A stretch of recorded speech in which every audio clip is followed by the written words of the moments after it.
వెల్కటూరులో అక్రమంగా మట్టి తరలింపును అడ్డుకున్న వ్యక్తిపై దాడి చేశారు. మాట్లాడదామని పిలిచి ముక్కముడిగా దాడి చేసిన వైనం నెలకొంది.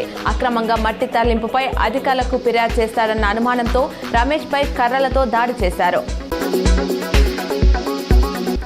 కొరుట్ల సిఐ కార్యాలయాన్ని ఆకస్మికంగా తనిఖీ చేసిన జగిత్యాల ఎస్పీ అశోక్ కుమార్ రౌడీ షీటర్లపై ప్రత్యేక నిఘా పెట్టాలని ఆదేశించారు. అంగన్వాడీ కేంద్రం ప్రాథమిక పాఠశాలలోని విద్యార్థులకు పౌష్టికాహారం అందిస్తూ పాఠాలు బోధించాలని రాజన్న సిరిసిల్ల జిల్లా కలెక్టర్ సందీప్ కుమార్ ఝా ఆదేశించారు. రాజన్న కోడెల దాన కోసం పచ్చిగడ్డి సాగు సన్నాహాలు 3 గ్రామాల్లో 82 ఎకరాల ప్రభుత్వ భూమిలో పెంచాలని ఆలయ అధికారులకు రాజన్న సిరిసిల్ల జిల్లా కలెక్టర్ సందీప్ కుమార్ ఝా ఆదేశించారు. స్మార్ట్ సిటీ ప్రాజెక్టులో భాగంగా కరీంనగర్లో ఏర్పాటు చేసిన సీసీటీవీ కెమెరాలు కమాండ్ కంట్రోల్ సెంటర్తో వాటి కనెక్టివిటీ, వాటి పనితీరును పర్యవేక్షించారు. స్మార్ట్ సిటీ ప్రాజెక్టులో భాగంగా కరీంనగర్లో ఏర్పాటు చేసిన సీసీటీవీ కెమెరాలు ఈ నెల 27 నుంచి పూర్తిగా అందుబాటులోకి వస్తాయని తెలిపారు.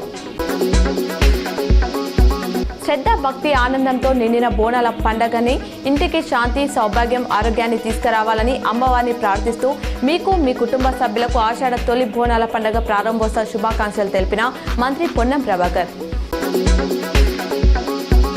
రోడ్డు ప్రమాద బాధితులకు నగదు రహిత చికిత్స పథకం 2025 తీసుకొచ్చిన కేంద్ర మంత్రి గడ్కర్కి ధన్యవాదాలు తెలిపిన మంత్రి పొన్నం ప్రభాకర్. ప్రమాదం జరిగిన వారం రోజుల్లోపు ఒక్కో బాధితుడికి 1.5 లక్షల ఆర్థిక పరిమితి వరకు నగదు రహిత చికిత్స ఆయుష్మాన్ భారత్ PM జై కింద ఎపానల్ అయిన ప్రతి ఆసుపత్రిలో పథకం వర్తింపు. ప్రమాద సమాచారంపై పోలీసులు వెంటనే స్పందించాలి. ప్రమాద వివరాలు ఈ దారిలో నమోదు చేయాలి. రోడ్డు ప్రమాద బాధితులకు క్యాష్లెస్ ట్రీట్మెంట్ పథకంపై ప్రతి పోలీస్ స్టేషన్లో అవగాహన కల్పించాలి అన్నారు.